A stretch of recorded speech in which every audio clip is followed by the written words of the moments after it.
Il était une fois, dans la charmante ville côtière de Belle-Mer, un couple profondément amoureux. L'odeur de l'air marin imprégnait chaque ruelle, chaque recoin, chaque promesse murmurée que la mer apportait dans les matins brumeux. Julien et Chloé étaient ce genre de couple qui redonnait foi en l'amour véritable, malgré leurs différences abyssales.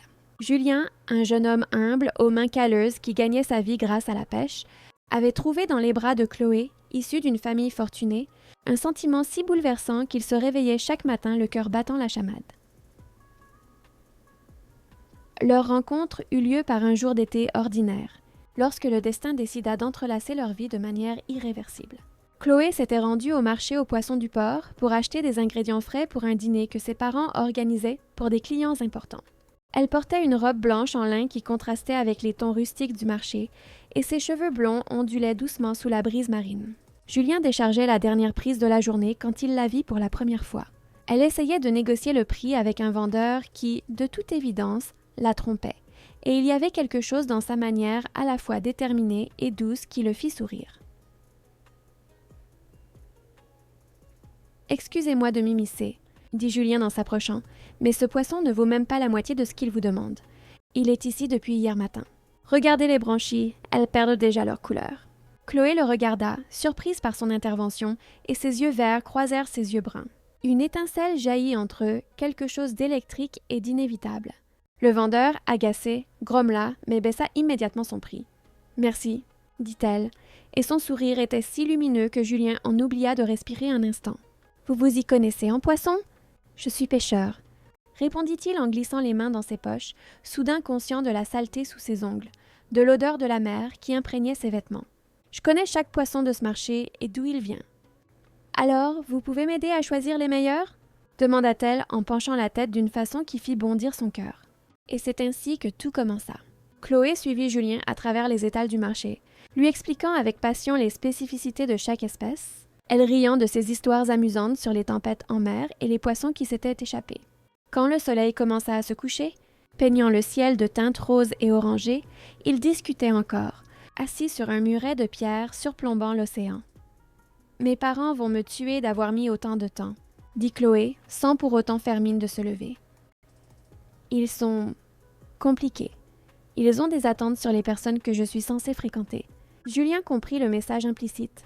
Je ne suis pas exactement le genre de personne que des parents riches approuvent, n'est-ce pas? Non, admit-elle avec honnêteté. Mais alors, elle prit sa main, cette main calleuse et forte, et entrelaça ses doigts avec les siens. Mais je me fiche de ce qu'ils pensent. Ce qui m'importe, c'est ce que je ressens. Et je sens que je veux apprendre à mieux te connaître, Julien. Les mois suivants, ils se virent en secret dès que possible. Des rendez-vous sur une plage déserte à l'aube, avant que Julien ne parte en mer. Des dîners simples dans son petit appartement, où Chloé apprenait à cuisiner des plats modestes qu'elle n'avait jamais goûtés dans le manoir où elle avait grandi.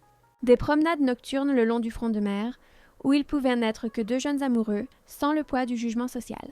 Julien lui apprit à distinguer les constellations, à sentir l'approche d'une tempête à l'odeur de l'air, à réparer les filets de pêche avec patience et précision.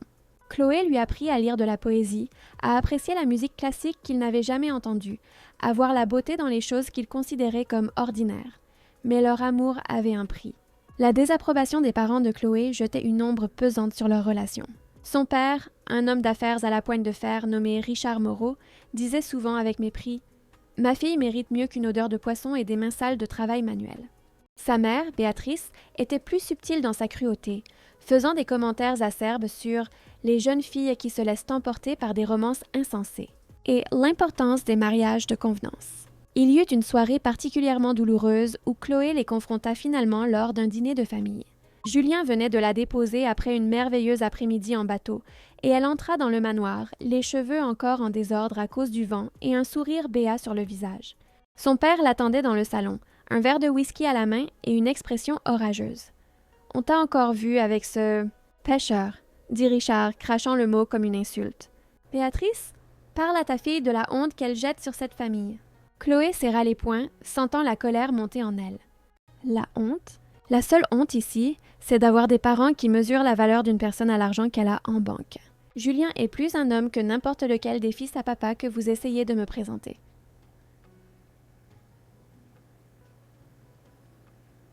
« Lève pas la voix sur ton père, » intervint Béatrice, mais sa propre voix tremblait. Nous ne voulons que le meilleur pour toi, chérie. Ce garçon ne peut pas t'offrir la vie que tu mérites. Il m'offre de l'amour, cria Chloé, des larmes commençant à couler sur son visage. Il me respecte, il m'écoute, il me rend heureuse. Quand vous êtes-vous soucié pour la dernière fois de mon vrai bonheur? Pas de l'image que je projette, mais de ce que je ressens vraiment. Le silence qui suivit fut lourd et inconfortable. Richard termina son whisky d'un trait. Ça continue, cette relation ridicule ne compte plus sur notre soutien financier. On verra ce que devient cet amour romantique quand tu vivras dans la misère. Mais Chloé serrait la main de Julien plus fort chaque fois qu'elle entendait ces mots, ses yeux verts brillants de détermination.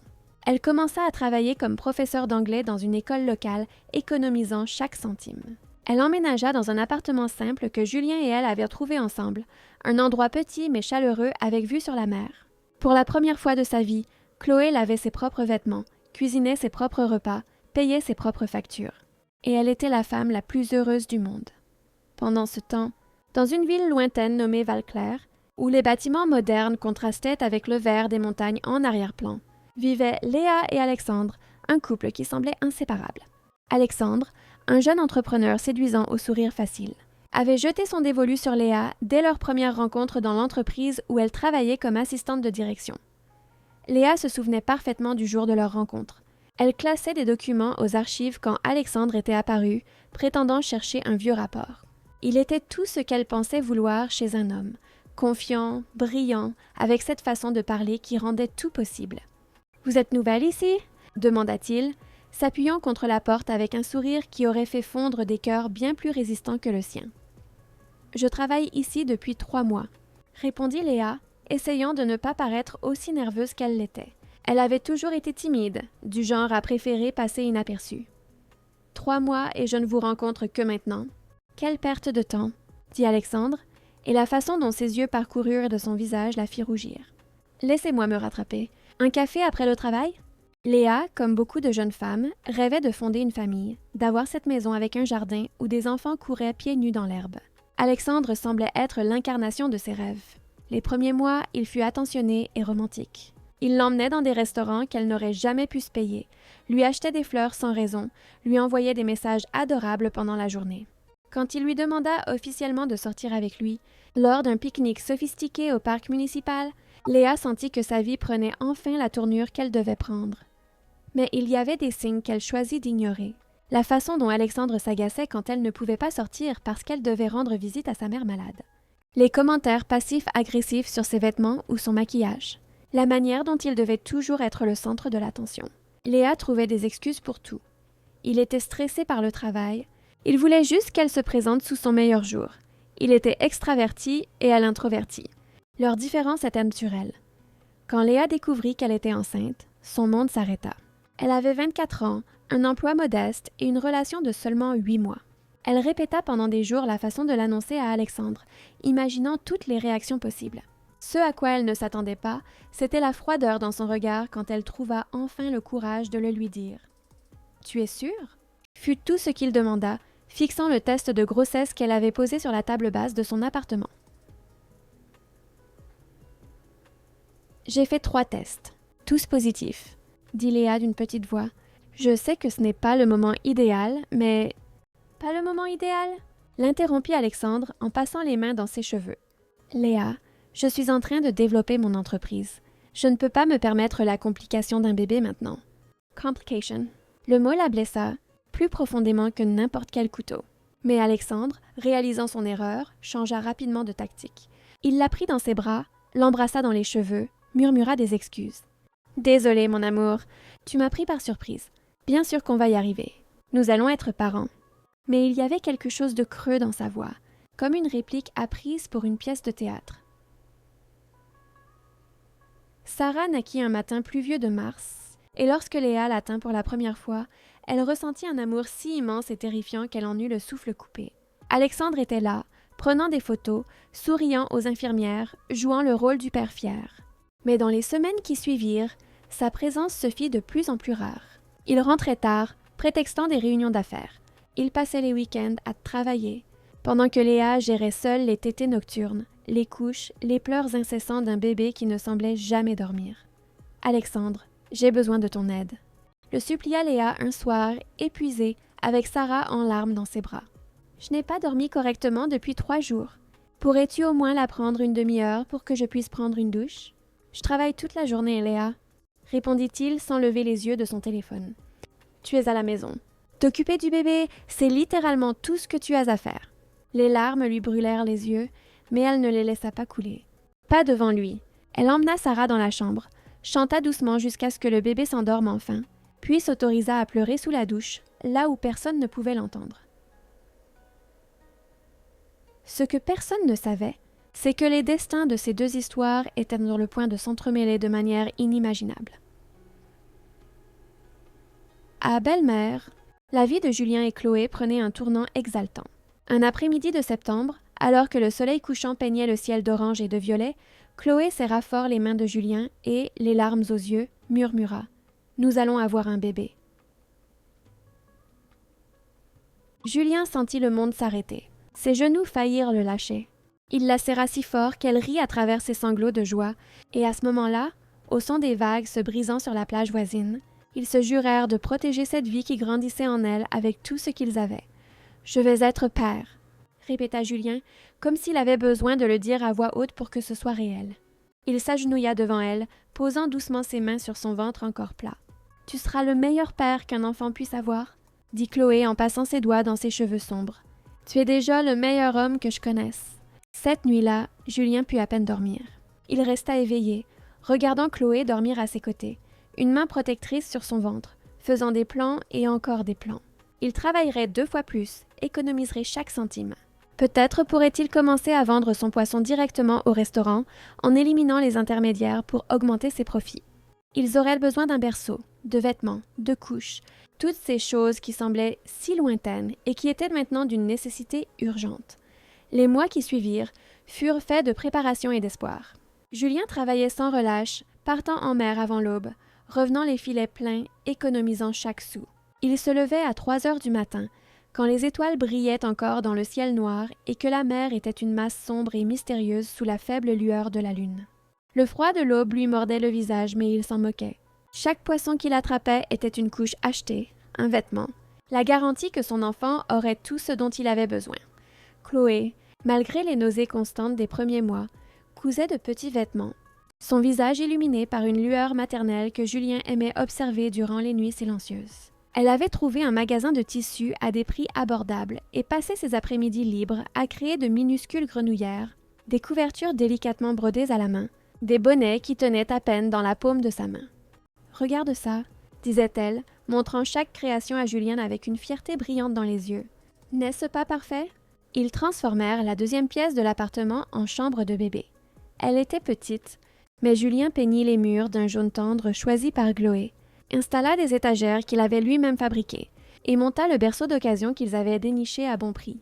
Chloé accrocha des rideaux blancs brodés d'étoiles dorées et un mobile d'oiseaux marins en feutre qu'elle avait elle-même cousu. Chaque objet avait une histoire, chaque détail était imprégné d'amour. « Ce sera un garçon », dit Julien un soir, alors qu'ils étaient allongés, Chloé blottie contre lui. Il avait une main sur son ventre, maintenant visiblement arrondie, sentant les légers coups de pied du bébé. « Comment le sais-tu » demanda Chloé en riant. « Je le sais, c'est tout. Un garçon qui aimera la mer autant que moi. Je lui apprendrai à pêcher, à naviguer, à respecter l'océan. » Julien marqua une pause, sa voix s'adoucissant. « Je lui apprendrai à aimer et à respecter les femmes, comme ta mère m'a appris à t'aimer et à te respecter. » Chloé se tourna pour l'embrasser, des larmes de bonheur mouillant leurs 2 visages. « Et si c'est une fille, alors je lui apprendrai tout ça aussi, » répondit Julien sans hésiter. « Et je lui apprendrai à être forte et courageuse comme sa mère. » Mais le bonheur a cette fâcheuse habitude d'être fragile quand on n'est pas prêt à le défendre.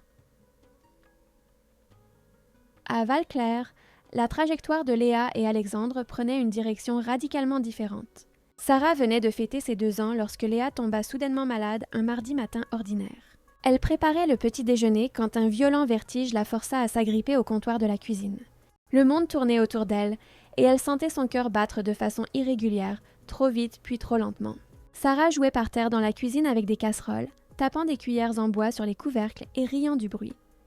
Alexandre la trouva par terre, pâle et en sueur froide. « Léa, Léa, tu m'entends ?» Sarah se mit à pleurer, effrayée par le ton de son père et la vue de sa mère effondrée. Il l'emmena d'urgence à l'hôpital, Sarah pleurant sur le siège arrière, ne comprenant pas ce qui se passait. Aux urgences, les médecins parlèrent d'épuisement, d'anémie sévère, peut-être de quelque chose de plus profond qui nécessiterait des examens. Elle est très affaiblie, dit le médecin en ajustant ses lunettes tout en consultant les résultats sur un presse-papier. Quand avez-vous pris un vrai repos pour la dernière fois? Mangé un repas complet et nutritif? Léa essaya de se souvenir sans succès. Les jours se confondaient dans un brouillard de soins pour Sarah, de ménage, de tentatives pour que tout continue à tourner pendant qu'Alexandre était toujours occupé. « Je ne sais pas », admit-elle d'une voix faible. « Ça a été difficile. Elle va avoir besoin de repos absolu », continua le médecin, s'adressant maintenant à Alexandre. « Une bonne nutrition, du soutien, moins de stress. Son état pourrait s'aggraver considérablement si ce n'est pas pris au sérieux. » Léa dut quitter son travail. L'entreprise fut compréhensive au début, mais ils durent finalement embaucher quelqu'un pour la remplacer définitivement. Sans son revenu, aussi modeste soit-il, la situation financière se resserra. Les jours se transformèrent en semaines de consultations médicales, d'examens interminables et de ce sentiment étouffant d'être un fardeau. Léa passait ses après-midi allongée sur le canapé, Sarah jouant à côté d'elle, dessinant avec des crayons de couleur ou construisant des tours avec des blocs. « Maman, pourquoi tu ne joues pas avec moi ?» demandait Sarah de sa petite voix aiguë, et chaque fois, c'était comme un coup de poignard dans le cœur de Léa. « Maman est malade, mon amour », expliquait Léa en attirant la petite fille dans une faible étreinte. « Mais je t'aime tellement. Tu sais que je t'aime, n'est-ce pas? »« Je sais, maman, » répondait Sarah en se blottissant contre elle, son petit corps chaud et réconfortant.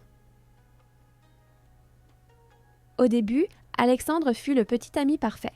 Il l'emmenait à ses rendez-vous, lui tenait la main dans la salle d'attente, payait les factures que l'assurance ne couvrait pas.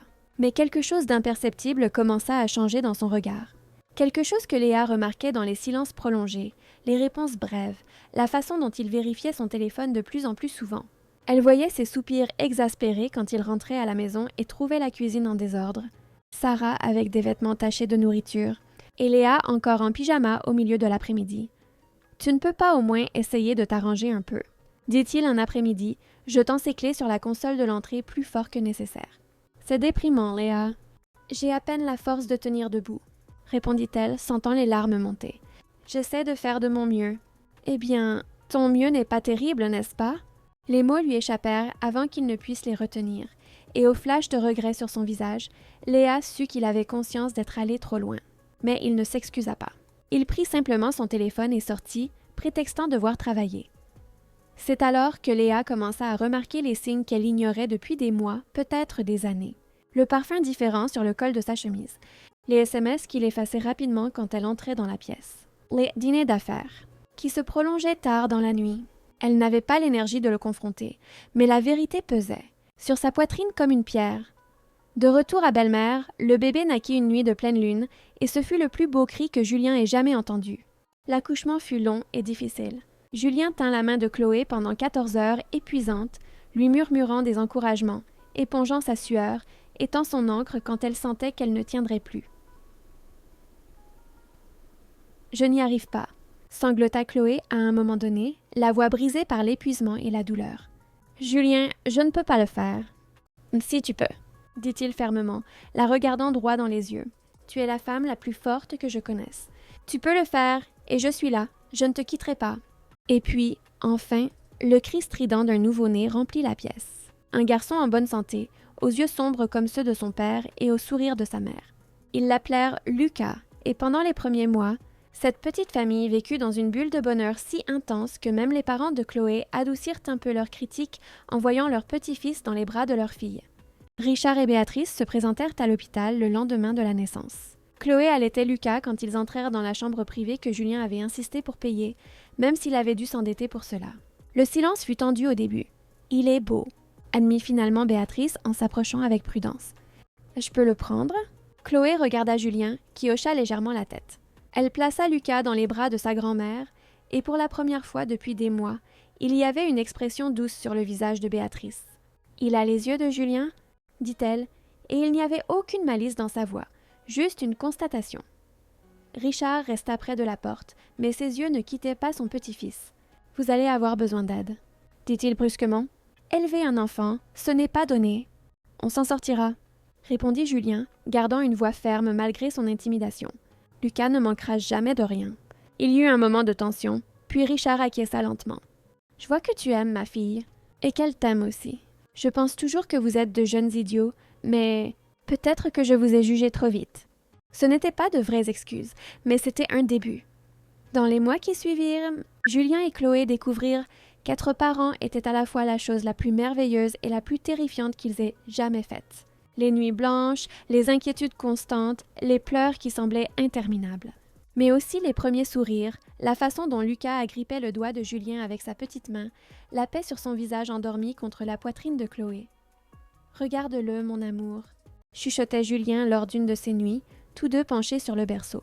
« On l'a fait. On a créé quelque chose de si parfait. Il est notre chef-d'œuvre. » acquiesça Chloé, entrelaçant ses doigts avec les siens. Mais c'est alors que l'épidémie virale frappa. Cela commença lentement, avec quelques nouvelles éparses dans le journal local. Une grippe différente, disait-on, plus aggressive. Les hôpitaux commencèrent à se remplir, et la panique s'installa silencieusement dans les rues de Belle-Mère comme un brouillard toxique. D'abord les personnes âgées, puis les personnes ayant des pathologies préexistantes, et enfin, inexplicablement, elle commença à toucher des jeunes en bonne santé. Les écoles fermèrent, les commerces réduisirent leurs horaires, les gens se mirent à porter des masques, évitant les foules. Julien sentait son cœur se serrer chaque fois que Chloé toussait. « C'est juste un rhume », disait-elle, mais la fièvre qui ne baissait pas racontait une autre histoire. Elle essayait de le cacher, prenant des douches froides quand il ne regardait pas, forçant des sourires quand il rentrait, mais Julien voyait la sueur sur son front, le tremblement de ses mains, la pâleur qui envahissait son visage habituellement rosé. « Tu dois voir un médecin », insista-t-il un soir, la trouvant penchée sur le lavabo de la salle de bain en train de vomir. « Je vais bien », mentit-elle en s'essuyant la bouche. « J'ai probablement attrapé quelque chose de Lucas. Les bébés attrapent tout, tu sais. » Mais Lucas aussi était malade. Le bébé de 8 mois, habituellement tout sourire et plein d'énergie, était maintenant apathique, les yeux vitreux, avec une forte fièvre qu'aucun médicament ne faisait baisser. Ses pleurs étaient faibles, d'un calme effrayant, si différent des cris sains auxquels ils étaient habitués. Une nuit de terreur, alors que Lucas était également fiévreux et gémissait doucement, Julien les emmena d'urgence à l'hôpital le plus réputé de la région. Les urgences étaient bondées. Des gens masqués s'entassèrent sur les chaises, certains allongés par terre sur des vestes. L'odeur de désinfectant et de peur imprégnait les couloirs. Chloé pouvait à peine marcher. Julien la soutenait d'un bras, tout en tenant Lucas de l'autre. Le bébé était effroyablement silencieux. « S'il vous plaît », suppliait Julien à chaque médecin ou infirmière qui passait. « Aidez ma famille. Mon fils n'a que 8 mois. Il a besoin d'aide maintenant. » Mais il y en avait tant d'autres, tous désespérés. Le triage était chaotique. Des infirmières couraient partout, des médecins criaient des ordres, les alarmes des moniteurs créaient une symphonie terrifiante. C'est alors que les parents de Chloé arrivèrent. Quelqu'un de l'hôpital les avait appelés, reconnaissant le nom de Moreau sur les fiches d'admission. Son père, dans son costume impeccable même au milieu de ce chaos, prit les choses en main avec l'autorité froide de celui qui a l'habitude d'acheter des solutions. « Ma fille et mon petit-fils ont besoin de chambres privées immédiatement », annonça Richard à l'administrateur de l'hôpital. « Nous paierons ce qu'il faudra. Les meilleurs médecins, les meilleurs traitements. L'argent n'est pas un problème. » Et comme par magie, des portes s'ouvrirent. Des brancards apparurent. Des infirmiers dédiés emmenèrent Chloé et Lucas dans des chambres privées de l'aile VIP. Julien suivit, abasourdi, reconnaissant mais simultanément humilié, son impuissance le brûlant comme de l'acide. Mais ensuite, Richard se tourna vers Julien avec un regard glacial. « Tu vois où ton arrogance nous a menés? Tu ne peux même pas prendre soin de ta propre famille. Un misérable incapable qui a entraîné ma fille dans la pauvreté. Si elle meurt, Julien, tu auras son sang sur les mains. » Julien ravala les mots qu'il voulait crier, car à ce moment-là, seule la survie de Chloé et Lucas comptait. Mais chaque insulte lui transperçait le cœur. Il voulait hurler qu'il avait travaillé jusqu'à l'épuisement, qu'il aimait cette famille plus que sa propre vie. Mais les mots restèrent coincés dans sa gorge, étouffés par la culpabilité que Richard plantait délibérément en lui. Pendant ce temps, de l'autre côté de la ville, par une cruelle coïncidence du destin, Léa était également admise dans le même hôpital. L'épidémie virale avait trouvé en elle une cible facile, un corps déjà affaibli. Sa maladie, qui avait commencé comme un simple malaise, avait évolué avec l'arrivée du virus. Elle était à la maison avec Sarah quand une forte fièvre la terrassa. Une voisine, venue prendre de ses nouvelles, la trouva à moitié consciente sur le canapé. Sarah pleurant à côté, essayant de réveiller sa mère. On appela Alexandre. Il se présenta à l'hôpital, amenant une Sarah effrayée et confuse. Il la tenait dans ses bras pendant que les médecins expliquaient la gravité de l'état de Léa. « Elle doit être hospitalisée immédiatement », dit le médecin. « Son état est sérieux. Elle est sévèrement déshydratée. La fièvre est très élevée et avec sa condition préexistante, c'est extrêmement dangereux. » Alexandre l'accompagna jusqu'à la réception, mais son téléphone n'arrêtait pas de sonner. « C'est le travail ?» murmurait-il nerveusement. Sarah s'agrippait à son cou, réclamant sa maman. « Maman va guérir ?» demandait-elle de sa voix larmoyante. « Oui, mon amour », répondait automatiquement Alexandre, mais ses yeux étaient déjà tournés vers la sortie, planifiant déjà sa fuite. Et puis, un après-midi gris, alors que Léa dormait, connecté à des machines qui bipaient de manière monotone, Alexandre est tout simplement parti. Il laissa Sarah à la même voisine, Madame Leclerc, prétendant revenir dans quelques heures. Il laissa un court billet sur la table de chevet de l'hôpital. « Désolé, je n'en peux plus. Tu t'en sortiras. Sarah est chez Madame Leclerc. J'enverrai de l'argent. » Léa se réveilla seule, lut le mot les mains tremblantes, et quelque chose en elle se brisa d'une manière qu'aucun médecin ne pourrait diagnostiquer. La trahison la brûlait plus que la fièvre. La solitude était plus douloureuse que n'importe quel symptôme physique. Elle avait une fille de 2 ans qui avait besoin d'elle, et l'homme qui avait juré de l'aimer l'avait jetée comme un déchet au moment où elle avait le plus besoin de lui. « Où est le père ?» demanda l'infirmière en venant vérifier ses constantes. « Il n'y a pas de père !» répondit Léa d'une voix vide. « Il n'y en a jamais eu. » Les jours suivants furent un brouillard de douleur. Julien ne quittait pas l'hôpital, dormant sur des chaises inconfortables, alternant entre la chambre de Chloé et celle de Lucas. Au moins, les chambres privées lui permettaient de rester, contrairement aux services communs où les visites étaient strictement limitées. Il lui tenait la main, lui murmurant des promesses. « Vous allez vous en sortir. Nous rentrerons à la maison. Nous regarderons Lucas grandir ensemble. Tu le verras faire ses premiers pas, dire ses premiers mots. Nous serons à nouveau une famille. » Chloé souriait faiblement quand elle en trouvait la force, mais ses yeux disaient ce qu'ils craignaient tous les deux. Elle s'affaiblissait. Les médecins entraient et sortaient avec des mines de plus en plus sombres. Des mots comme « ne réponds pas au traitement » et « nous faisons tout notre possible » flottaient dans l'air comme des oiseaux de mauvais augure.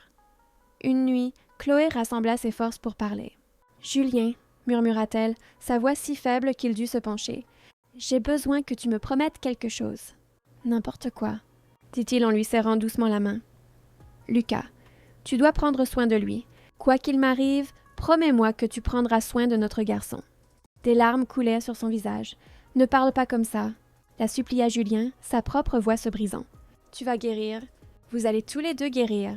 Nous rentrerons ensemble. »« Promets-le, » insista Chloé. « S'il te plaît, mon amour, j'ai besoin de t'entendre le promettre. »« Je te le promets, » murmura Julien en l'embrassant sur le front. « Je promets que je prendrai soin de lui. Je lui raconterai chaque jour à quel point tu étais courageuse, comment tu m'as appris à aimer, quelle mère merveilleuse tu étais. Il te connaîtra à travers mes histoires. » Chloé sourit une dernière fois et ferma les yeux. Julien resta là toute la nuit, lui tenant la main, priant un Dieu dont il n'était plus sûr qu'il l'écoutait. À l'aube d'un jeudi, alors que la pluie frappait violemment les fenêtres de l'hôpital, Chloé serra la main de Julien une dernière fois et murmura « Prends soin de notre garçon. » « Promis ?» Puis ses yeux se fermèrent et aucun cri de Julien ne put la ramener. Le moniteur émit un son continu, aigu, final. Les infirmiers et les médecins se précipitèrent, mais Julien savait déjà. Il le sentit dans la façon dont sa main devint soudainement lourde dans la sienne. Comment toute cette chaleur et cette vie s'étaient simplement envolées. « Non, non, non », répétait-il en tombant à genoux. « Chloé, reviens. S'il te plaît, reviens. Lucas a besoin de toi. J'ai besoin de toi. Comment vais-je faire ça tout seul ?» Mais elle ne revint pas. Il resta là, tenant sa main jusqu'à ce qu'une infirmière aux yeux rouges le guide doucement hors de la chambre. Il se dirigea machinalement vers la chambre de Lucas, et quand il vit son fils endormi, connecté à tant de machines, quelque chose en lui se brisa définitivement. 3 jours plus tard, le petit Lucas, qui s'était battu si courageusement pour quelqu'un de si jeune, suivit sa mère. Julien était assis à côté du minuscule lit lorsque c'est arrivé. Lucas ouvrit les yeux, ses yeux sombres si semblables aux siens, une dernière fois. Il sembla regarder directement son père, puis, aussi doucement qu'un pétale qui tombe, il cessa de respirer.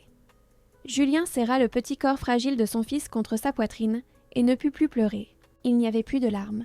Juste un vide immense qui avalait tout, un trou noir là où son cœur aurait dû être. Il berça Lucas pendant des heures, fredonnant les berceuses que Chloé chantait, jusqu'à ce que les infirmiers, avec une infinie gentillesse, durent le lui prendre des bras. Les parents de Chloé ne l'invitèrent même pas aux funérailles. Julien le découvrit par hasard. Richard le trouva sur le porche. « Que veux-tu » demanda-t-il, la voix dure, bien que ses yeux fussent rouges et gonflés. « Je veux enterrer ma femme et mon fils » répondit Julien d'une voix monocorde.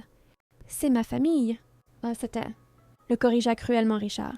Maintenant, ils reposeront avec leur vraie famille, avec des gens qui auraient pu prendre soin d'eux.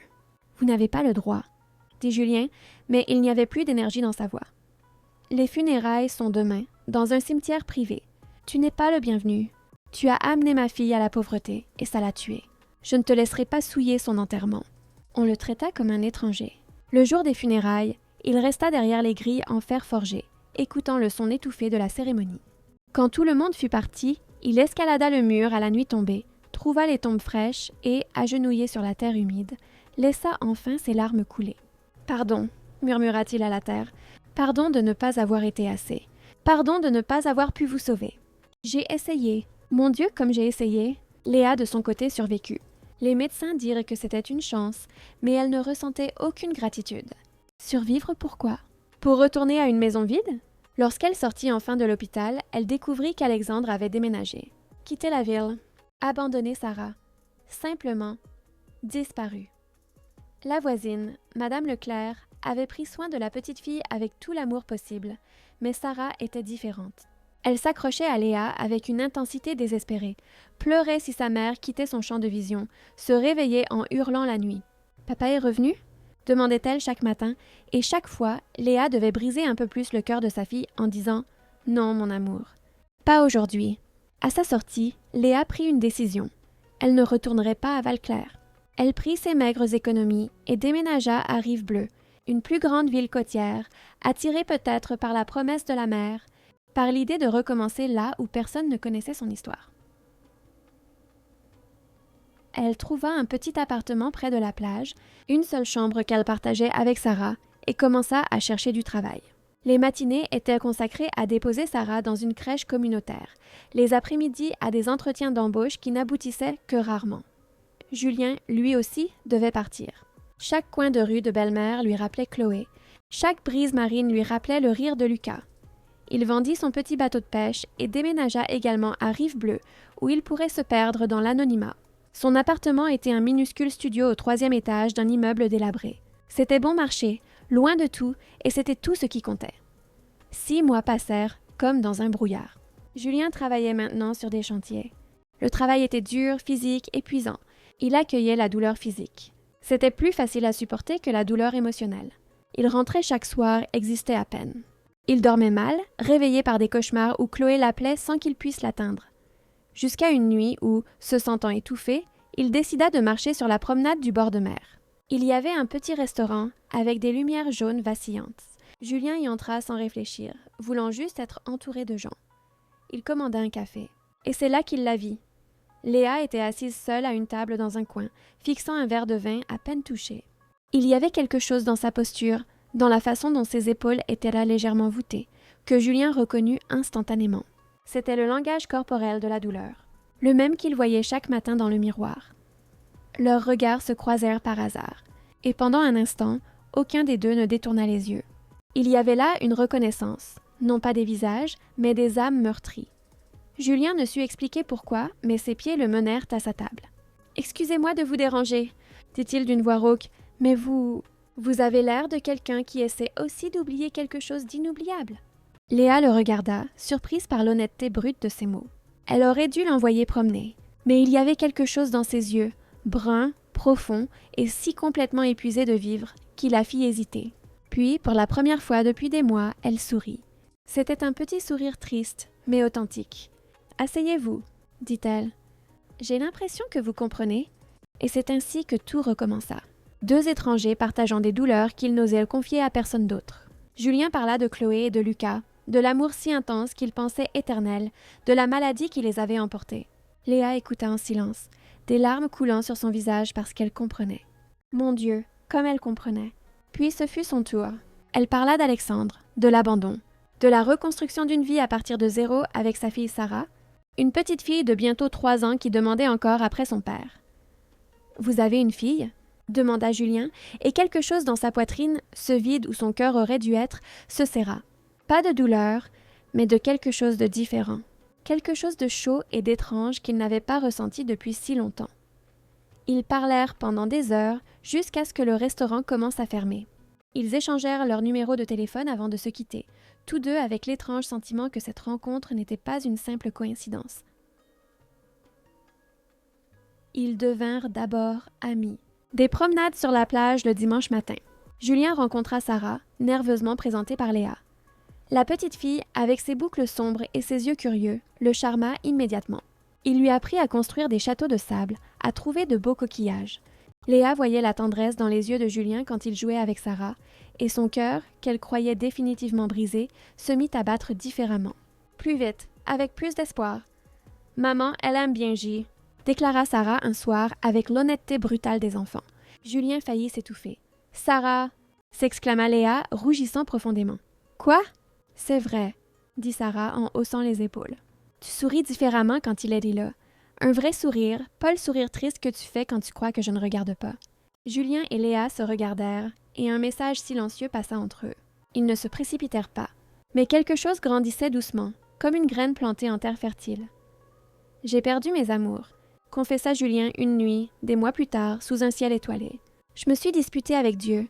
Je ne comprenais pas pourquoi il m'avait pris une partie de moi. » Il s'arrêta et se tourna vers Léa, ses yeux brillants d'espoir. « Mais soudain tu es arrivée, toi et Sarah, et vous avez ravivé en moi quelque chose que je croyais mort. Vous m'avez fait voir de la lumière dans des ténèbres que je pensais éternelles. »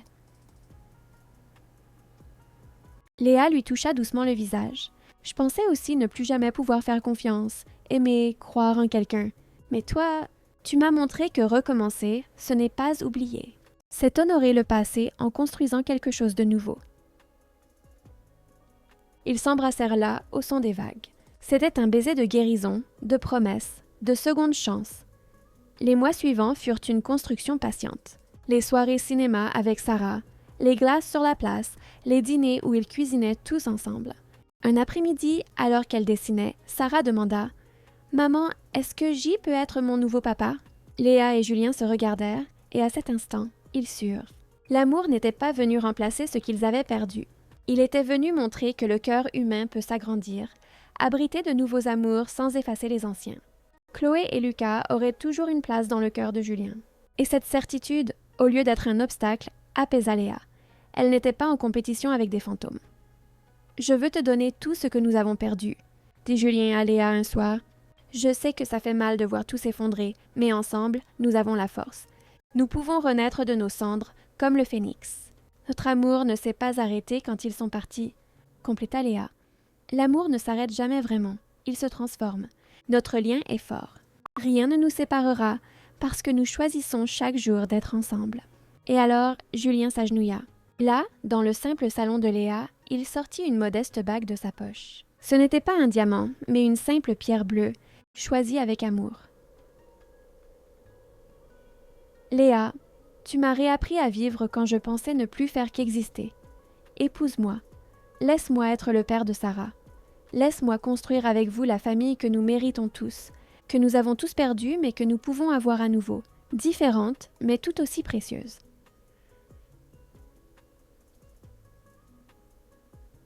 Léa n'eut pas besoin de réfléchir. « Oui, » dit-elle en riant et en pleurant à la fois. « Oui, 1000 fois oui. » Sarah sortit de sa chambre en courant, sautant et criant « On va se marier! Je vais avoir un papa! » Ils rirent, tous les trois enlacés, une famille naissant officiellement à cet instant de joie pure. Le mariage eut lieu un après-midi ensoleillé de printemps. Une petite chapelle surplombant la mer à rive bleue, avec seulement quelques amis proches. Sarah était la demoiselle d'honneur, radieuse. Léa portait une simple robe en dentelle. Quand Julien la vit s'avancer dans l'allée, il eut le souffle coupé. Leurs vœux furent profondément émouvants. « Je jure, » dit Julien, la voix brisée par l'émotion, « de t'aimer, toi et Sarah, avec chaque parcelle de mon cœur. Je jure d'honorer notre histoire, celle que nous avions avant et celle que nous construisons, avec respect, honnêteté et un amour infini. Tu es la réponse que mon cœur attendait durant toutes ces nuits sombres. Je jure, répondit Léa, sa propre voix tremblante mais ferme, de marcher à tes côtés, dans les jours de soleil comme dans les tempêtes. Tu m'as appris que recommencer, ce n'est pas renoncer au passé, mais l'honorer en étant à nouveau heureux. Quand le célébrant les déclara mari et femme, et que Julien embrassa Léa, Sarah courut pour les enlacer en criant « Maintenant, on est une vraie famille. Une famille que personne ne détruira. » Et il l'était. Une famille née des cendres de la douleur, forgée dans la vulnérabilité, fortifiée par la promesse que le véritable amour n'est pas celui qui évite les tempêtes, mais celui qui choisit de continuer à naviguer ensemble, même lorsque la mer est déchaînée. Cette nuit-là, sur le balcon de leur hôtel, ils regardèrent les étoiles. Sarah dormait, épuisée de bonheur, se sentant enfin en sécurité. « Tu crois, » demanda doucement Léa, « qu'il serait heureux pour nous? » Chloé et Lucas, Julien réfléchit un long moment. « Je crois que le véritable amour veut le bonheur de ceux qui restent. Chloé serait en paix de savoir que j'ai trouvé des raisons de sourire à nouveau, que j'ai trouvé un moyen d'honorer la promesse que je lui ai faite, prendre soin d'un enfant, aimer et protéger. » Léa posa sa tête sur son épaule. « Chaque douleur, chaque larme nous a menés jusqu'ici. Et pour rien au monde, je ne changerai l'endroit où nous sommes. » La vie de Julien et Léa ne faisait que commencer. Il y avait des projets à faire, des rêves à réaliser. Il y avait une fille à élever avec amour, une Sarah qui s'épanouissait chaque jour, ses questions sur son père biologique diminuant à mesure que Julien devenait simplement papa. Et peut-être un jour, de nouveaux enfants pour agrandir cette famille qui avait renaît de ses cendres. « Je veux d'autres enfants, » dit Julien sans hésiter. « Pas pour remplacer Lucas, il vivra pour toujours ici, » dit-il en touchant sa poitrine. « Tout comme Chloé. Mais oui, je veux voir grandir cette famille avec toi. » Léa sourit et l'embrassa. « Alors, c'est ce que nous ferons, à notre rythme. » Pour l'instant, ils existaient simplement dans le présent.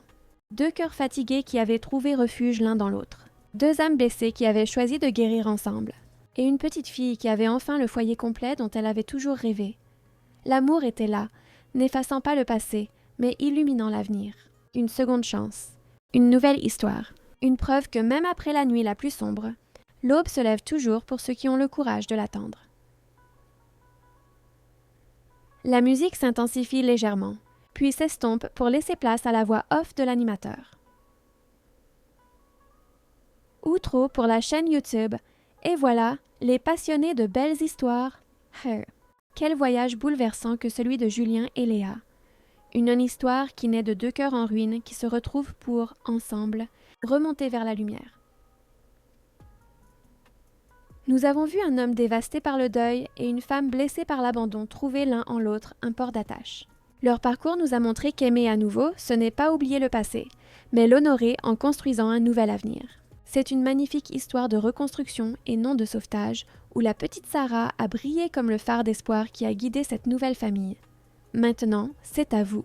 Quel a été le moment qui vous a le plus marqué? La rencontre silencieuse au restaurant, où la douleur s'est reconnue? La demande innocente de Sarah d'avoir un nouveau papa? Ou les vœux de mariage, unissant passé et futur en une promesse d'amour? Dites-le nous dans les commentaires, car si cette histoire sur la résilience et les secondes chances vous a ému, partagez-la. Diffusons le message qu'il y a toujours une nouvelle aube, même après les nuits les plus sombres. Et bien sûr, laissez-nous vos suggestions pour les prochaines vidéos. Un grand merci et à très bientôt, où nous prouverons, une fois de plus, que le véritable amour n'est pas celui qui nous empêche de tomber, mais celui qui s'assoit à nos côtés dans les cendres et nous aide à nous relever, plus fort qu'avant.